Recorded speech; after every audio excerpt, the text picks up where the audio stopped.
રંગ અવધૂત મારો, રંગ અવધૂત નારેશ્વરનો નાથ મારો, રંગ અવધૂત. રંગ અવધૂત મારો, રંગ અવધૂત નારેશ્વરનો નાથ મારો, રંગ અવધૂત. રંગ અવધૂત મારો, રંગ અવધૂત નારેશ્વરનો નાથ મારો, રંગ અવધૂત.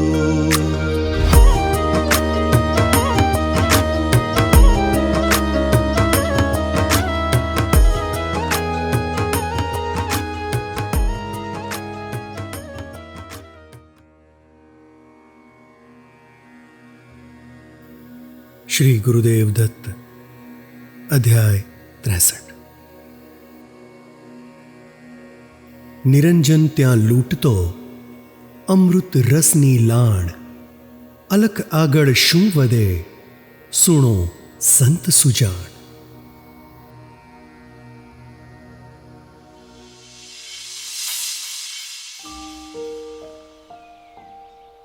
વડોદરા જિલ્લાના દભોઈ તાલુકામાં થુવાવી નામનું નાનું પણ સંસ્કારભર્યું એક સુંદર ગામ આવ્યું છે. બ્રહ્મભટ્ટ બ્રાહ્મણો અને પાટીદારની મુખ્ય વસ્તી. અહીં બધા સંપીને રહે.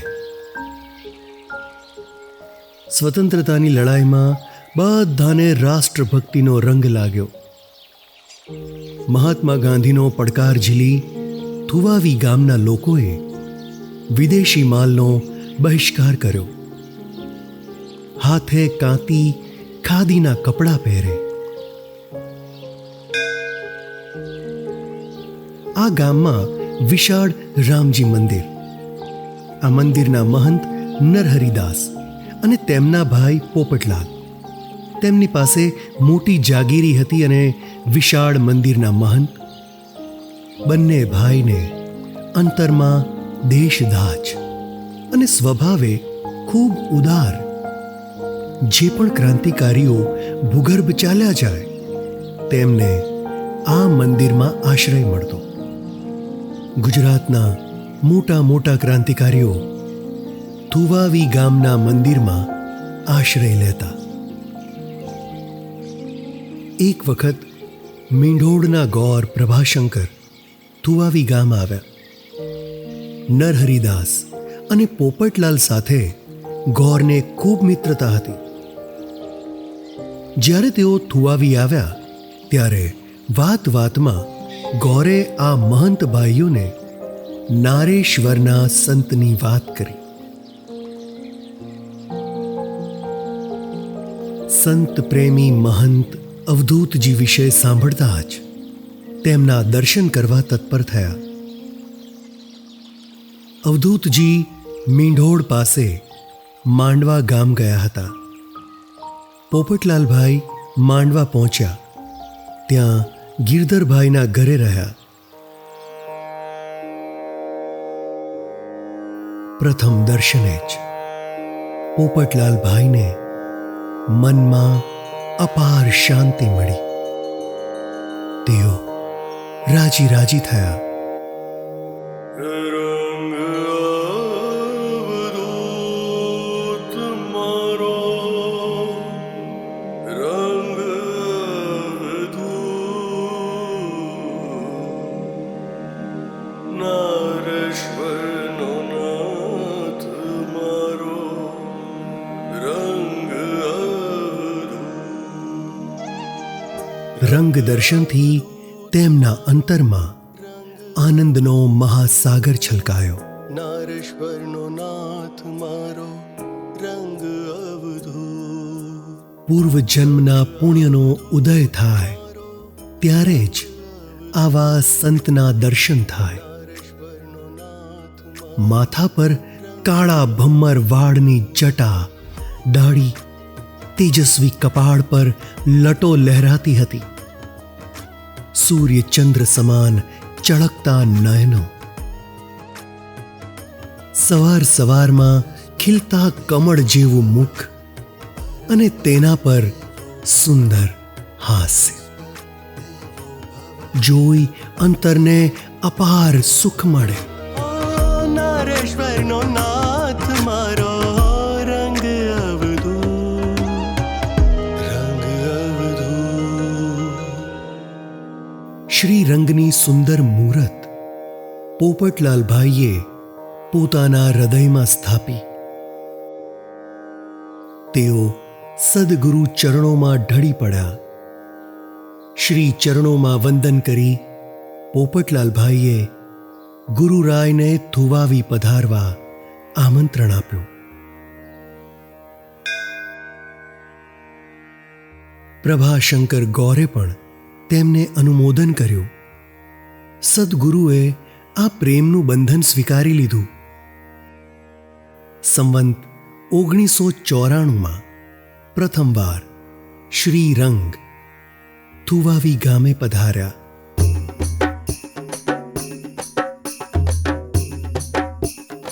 આખું ગામ ધજા, પતાકા, કમાન, મંડપથી શણગાર્યું. ગામ લોકોના હૃદયમાં આનંદ ઉભરાતો હતો. લોકો નાચે, કૂદે, દત્ત દત્તની ધૂન લહેરાવે. નરહરિદાસ, ત્રિભુવન બ્રહ્મભટ્ટ, ભાઈલાલભાઈ પટેલ, લલ્લુભાઈ પટેલ, શંકરલાલ ઉપાધ્યાય, કેશુરભાઈ પટેલ બધા જુવાનિયા ભેગા થઈ અવધૂત સેવામાં ખડે પગે તૈયાર હતા. ગામથી અડધો માઇલ દૂર ભૂતનાથ મહાદેવનું એક જૂનું મંદિર આવ્યું છે. રોજ સાંજ સવારે સદગુરુ ભૂતનાથ મહાદેવના દર્શન કરવા જતા. આ બધા જુવાનિયા મળસ્કે વહેલા ઉઠી ભૂતનાથના માર્ગને વાડી જુડી સાફ કરતા. તેના પર ડેગડા ભરી ભરી હોંશે હોંશે પાણી છાંટતા. વળી જ્યાં ત્યાં ધૂપ સળી સળગાવી આખો માર્ગ મહેકાવી દેતા. અવધૂતજીએ એક દિવસ થુવાવી મુકામ કર્યો અને શ્રી રંગના રંગમાં આખું ગામ રંગાઈ ગયું. ગામમાં દત્ત ભક્ત મંડળની સ્થાપના થઈ. થુવાવીમાં દત્ત રંગ ભક્તિના બીજ નંખાયા. દત્ત જયંતિ ઉત્સવ સમયે નરહરિદાસ અને ગામના 50 જુવાનિયા ઘરેથી ઝાડુ લઈ નારેશ્વર ગયા. સ્થાનને વાડી જુડી સાફ કર્યું. થુવાવી ગામના જુવાનિયા કોઈ પણ ક્ષોભ રાખ્યા વિના સ્થાનને ખૂબ સાફ રાખતા. તેમની સ્વચ્છતા જોઈ સદગુરુનું મન હરખાતું. દત્ત જયંતિના ઉત્સવમાં અસંખ્ય બાળકો, નર નારી ભેગા થતા. છતાં આખું સ્થાન એકદમ ચોખ્ખું રહેતું. ઉડીને આંખે વળગે એવી સ્વચ્છતા. લીપી ગુપી જમીનને સુવાડી અને સ્વચ્છ સુંદર બનાવતા. અનેકવાર સાવરણાથી કચરો કાઢે. આમ ઉત્સવોમાં થુવાવી મંડળના યુવાનો અવધૂતજીની સેવામાં હાજર રહેતા. અવધૂતજી પણ થુવાવીના ભક્તોથી ખુશ થઈ વારંવાર થુવાવી જતા. એક વખત દત્ત જયંતિ પર થુવાવી પધારવા બધા ભક્તોએ સદગુરુને વિનંતી કરી. ભક્તોનો ભાવ જોઈ સદગુરુએ આ વર્ષની દત્ત જયંતિ થુવાવી ઉજવવા સંમતિ આપી.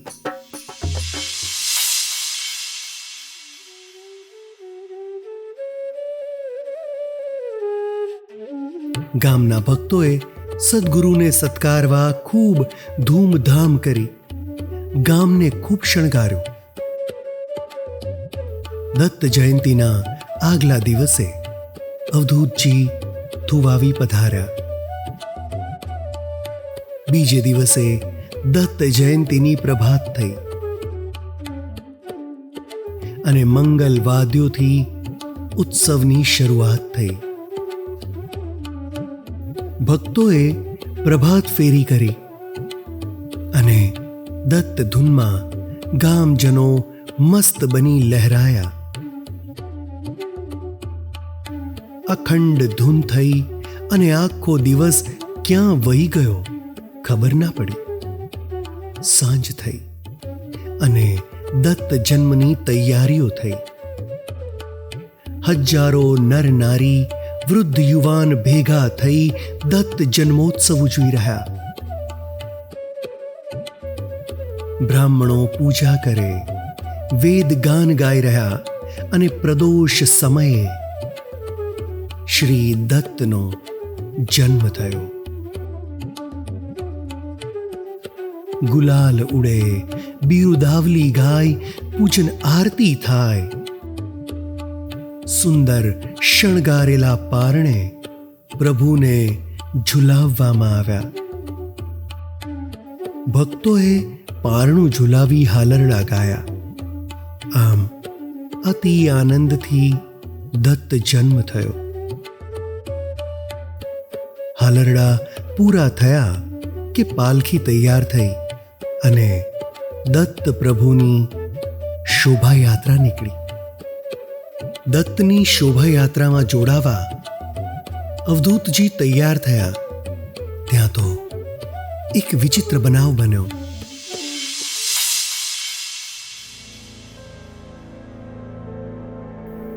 અવધૂતજીના નયનો અપાર તેજસ્વી હતા. તેના પર જરાય પ્રકાશ પડે નહીં તેની કાળજી તેઓ રાખતા. રાત્રે પણ અંધારામાં ફાનસ કે બેટરી લઈ કોઈ સેવક પસાર થાય ત્યારે અવધૂતજીને આંખો બંધ કરવા વિનંતી કરતા. પ્રભુ આંખો બંધ કરે કે સેવક ત્યાંથી પસાર થાય અને તે પણ ફાનસ ઝીણું કરી તેના પર કપડું લપેટી પસાર થાય. ચાંદની અને સૂર્યપ્રકાશ એ જ અવધૂત માટે પ્રકાશના સ્ત્રોત હતા. તેઓ રાત્રે પણ અંધારામાં વાંચન કરી શકતા. આવી તેજસ્વી આંખો જોઈ કોઈ દુષ્ટ કે બદદાનતના છક્કા છૂટી જતા. આ આંખો પર પ્રકાશનું સીધું કિરણ પણ ન પડે એવી કાળજી રખાતી. શોભાયાત્રામાં જવા શ્રીરંગ તૈયાર થયા અને બહાર આવ્યા. કોઈને ખબર નહીં પડે એ રીતે એક ફોટોગ્રાફર શ્રીરંગની સામે આવી ઊભો અને બધાના ધ્યાન બહાર તેણે કેમેરાની ચાપ દબાવી. કેમેરાના ફ્લેશમાંથી અતિશય આકરો પ્રકાશ રંગના દિવ્ય નયનો પર પથરાયો. તેમની આંખો જાણે પ્રકાશથી ઝળહળી ઉઠી. જેના પર નાનું સરખું કિરણ પણ પડ્યું ન હોય તેવા નેત્રો પર આવો આકરો કૃત્રિમ પ્રકાશ પડ્યો.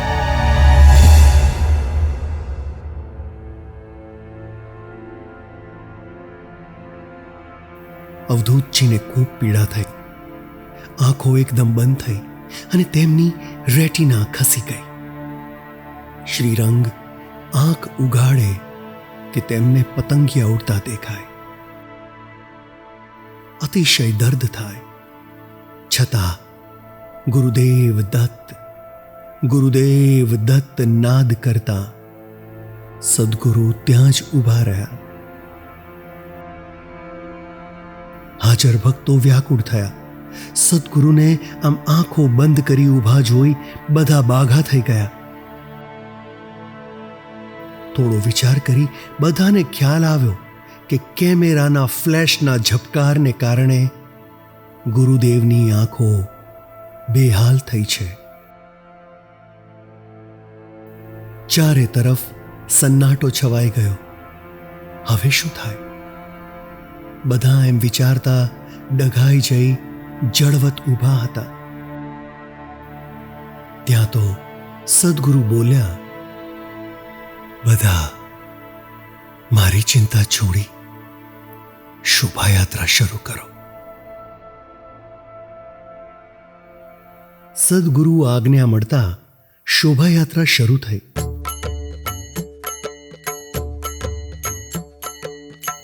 આખી શોભાયાત્રામાં ગુરુદેવે પોતાના દર્દનો અણસાર આવવા દીધો નથી. જ્યારે તેમની આંખોમાં ખૂબ અગન બળી રહી હતી. આંખો મીચી મીચાય નહીં અને ખોલવાથી પતંગિયા ઉડતા દેખાય.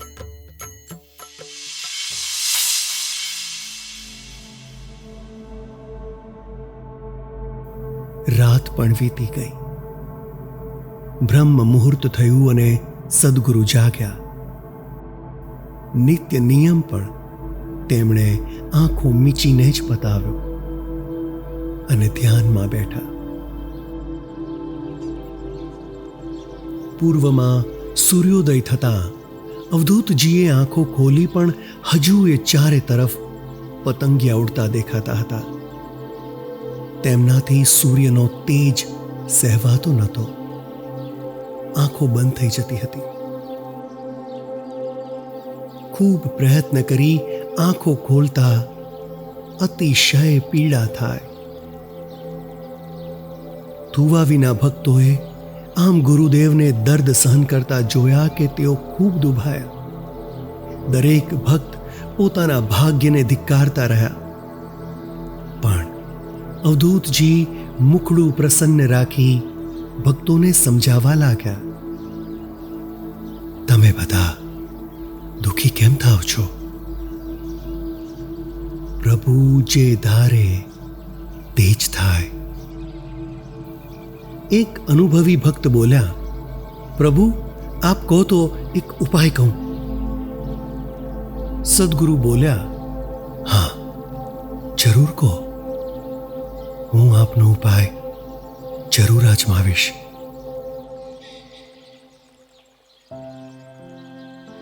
પેલા ભાઈ બંને હાથ જોડી બોલ્યા, તાજા લીલા ધાણાનો રસ કાઢી તેના 2-3 ટીપા દિવસમાં 3 વાર નાખવામાં આવે તો આપની આંખોની પીડા દૂર થશે. વળી લીલા ધાણાની ચટણી બનાવી ભાખરી સાથે ખાશો તોય ફાયદો થશે. વાત સાંભળતા જ મહંતજી ખુશ થયા. તેમણે ઝટ લીલા તાજા ધાણા મંગાવ્યા. આ ધાણાને બરાબર ધોઈ સાફ કરી તેનો રસ કાઢો અને પ્રભુની આંખોમાં તે ટીપા નાખવામાં આવ્યા. કોથમીરના રસથી ખૂબ સારી અસર થઈ. પ્રભુની આંખની જલન દૂર થઈ. આ દરમિયાન અવધૂતજીની આંખોના સમાચાર ચારે તરફ ફેલાઈ ગયા. દૂર દૂરથી ભક્તો ત્યાં દોડી આવ્યા. જે આંખો જોતા દુખિયાના દુઃખ જાય, જે આંખોમાંથી શાંતિનો મહાસાગર છલકાય, જેને નિરખતા ભક્તોના બધા શોક ભય દૂર થાય, તે તેજસ્વી આંખો આજે તેઓ બંધ કરી બેઠા હતા.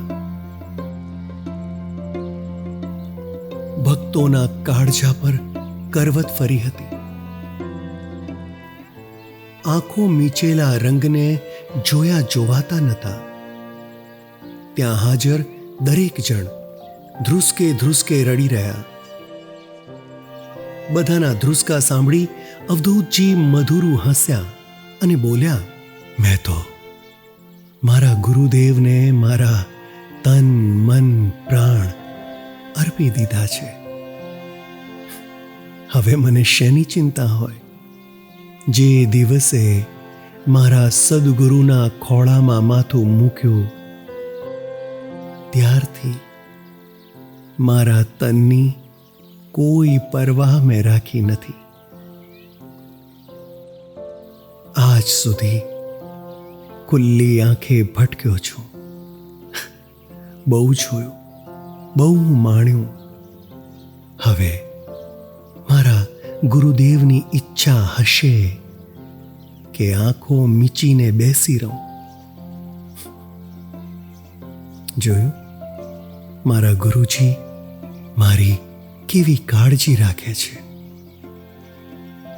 મારા આરામ માટે કેવા કેવા ઘાટ ઘડે છે.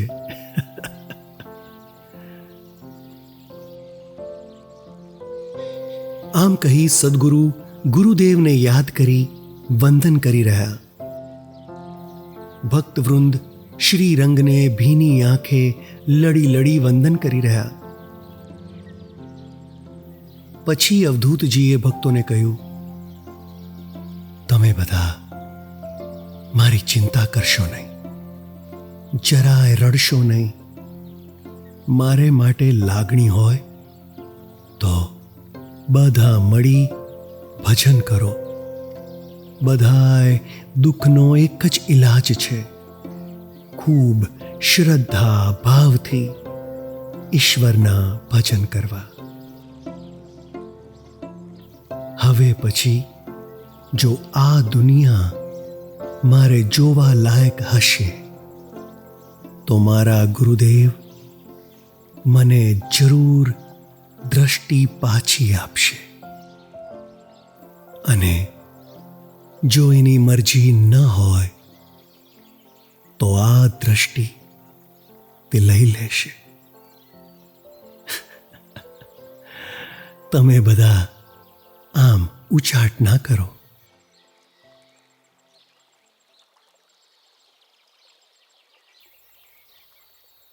આમ વાત કરતા થુવાવી કુટીરમાં સદગુરુ બેઠા હતા ત્યાં તો વડોદરાના એક ભક્ત ત્યાં આવ્યા.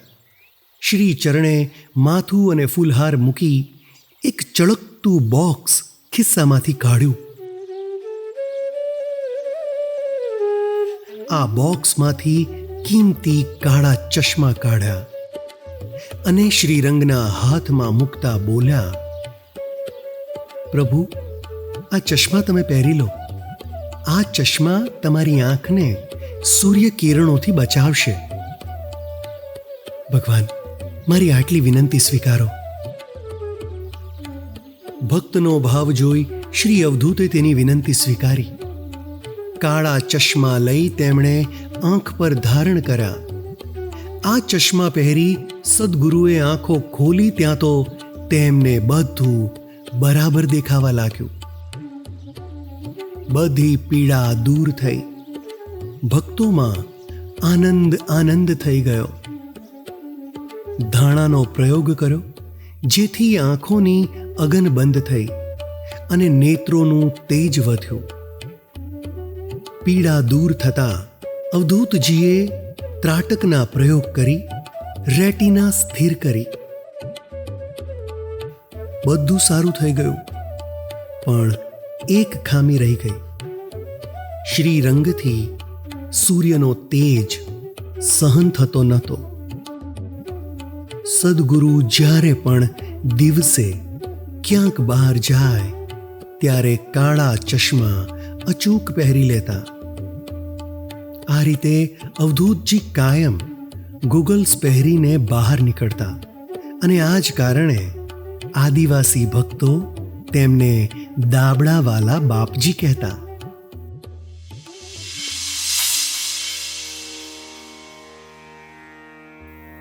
અલખ કહે અવધૂતની લીલા અપરંપાર, કોણ વર્ણવે એ બધી, સાંભળ કહું છું સાર.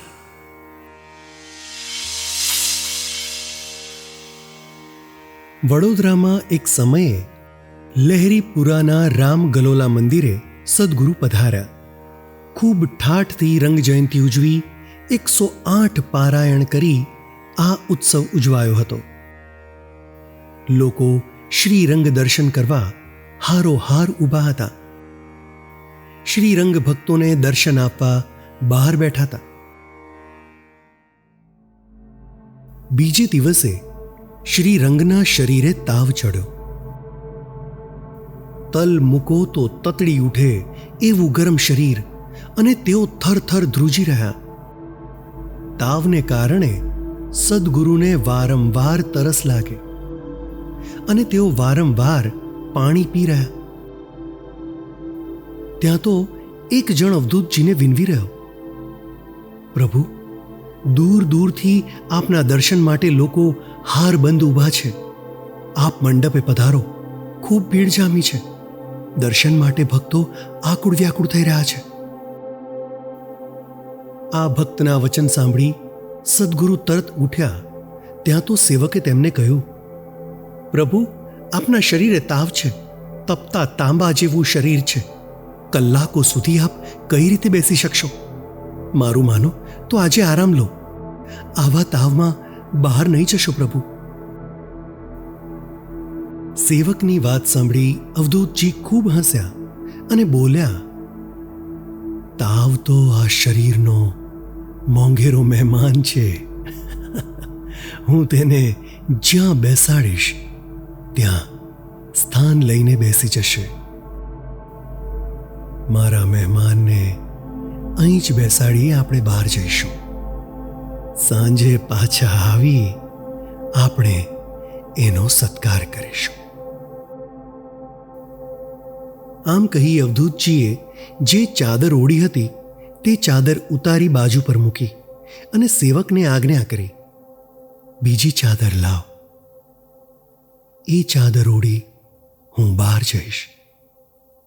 સેવકે ગુરુવરને બીજી ચાદર લાવી હાથમાં આપી. નવી ચાદર લપેટતા જ જાણે ચમત્કાર થયો. અવધૂતજીનું શરીર હળવું ફૂલ જેવું થયું. તેમણે હાથ લંબાવી સેવકને કહ્યું, જો ને, મારા શરીરમાં તાવ જેવું કાંઈ છે? લંબાવેલા હાથને સેવક અડ્યો. તેને ખૂબ આશ્ચર્ય થયું. સદગુરુનો હાથ એકદમ ઠંડો હતો. તેમના મુખ પર તાજગી હતી અને અંગે અંગમાં સ્ફૂર્તિ વહેતી હતી. પાદુકા પહેરી દંડ હાથમાં લઈ રંગ અવધૂત મંડપમાં આવી બેઠા. અવધૂત ચિંતન શ્રી ગુરુદેવ દત્તના નાદથી ગગન ગાજ્યું. હજારો ભક્ત એક પછી એક આવ્યા અને શિસ્તબદ્ધ શ્રી રંગના દર્શન કર્યા. કોઈ સાથે વાતો કરી તો કોઈને આશીર્વાદ આપ્યા, તો કોઈને પ્રસાદ આપી સદગુરુએ ભક્તોને ખુશ કર્યા અને તેમને ધન્ય બનાવ્યા. 6 કલાક વીતી ગયા, છતાં સદગુરુ એક આસન પર ટટ્ટાર કાયા રાખી બેઠા હતા. સાંજે 6:30 વાગ્યા. સંધ્યા આરતી થઈ અને ભક્તો વિદાય થયા. મુકામ પર આવી પ્રભુએ સ્નાન કર્યું, ધ્યાન કર્યું અને સેવકને કહ્યું, પેલી ચાદર જેમાં આપણા મહેમાન બેઠા છે તે ચાદર લઈ આવ. આજ્ઞા થતાં સેવકે શ્રીરંગને હાથમાં ચાદર આપી. એ ચાદર ઓઢતા જ એમનો દેહ ધ્રુજવા લાગ્યો. આ ચાદર ઓઢી કે અવધૂતજીના તનમાં તાવે પ્રવેશ કરો. સેવક દુઃખી થઈ વ્યાકુળ થઈ ત્યાં ઊભો હતો. તેને જોઈ અવધૂતજીએ કહ્યું, તું શું કામ ગભરાય છે? મને મારા મહેમાન સાથે આનંદ છે. એક કામળો ઉડાડી દે. હવે હું મારા મહેમાન સાથે આરામ કરીશ. આમ કહી અવધૂતજી પાસું ફેરવી નિજાનંદની મસ્તીમાં ઓમ ઓમ જાપ કરતા સૂઈ ગયા. સેવકે કામળો લાવી ગુરુદેવને ઓઢાડ્યો. આખી રાત સદગુરુએ આરામ કર્યો.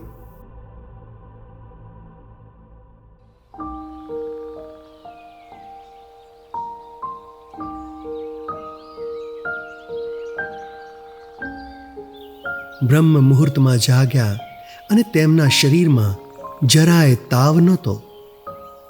ખીલેલા કમળ જેવું મુખ શોભી રહ્યું હતું.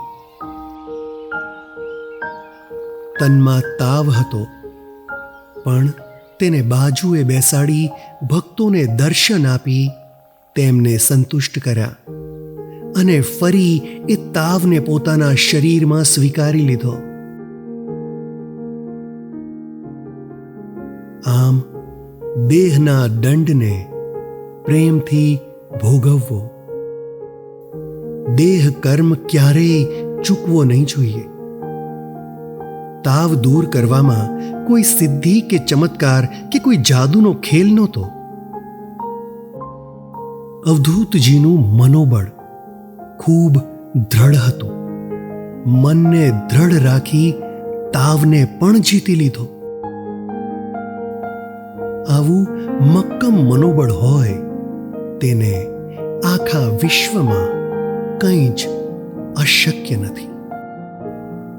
નિશ્ચલ મનથી માનવ ધારે તે કરી શકે. આંખ બગડવી, તાવ આવવો, આવું સ્વયં દત્ત અવતારને કેમ થતું હશે? એવો વિચાર આવે તો એનો જવાબ છે કે શ્રીરંગ જગન્નાટકી બની ભલભલા નાટક ભજવી ભક્તોના ઉદ્ધાર માટે જુદી જુદી લીલાઓ કરતા અને ભક્તોને બોધ આપતા કે સદગુરુ ચરણોમાં પરમ શાંતિ છે. બધી ચિંતા છોડી સદગુરુને ભજો, એ જ તારણહાર છે.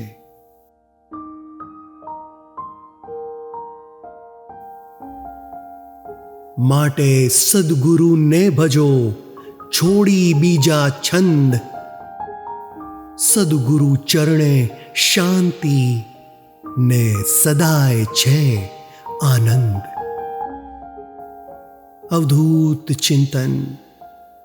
શ્રી ગુરુદેવ દત્ત.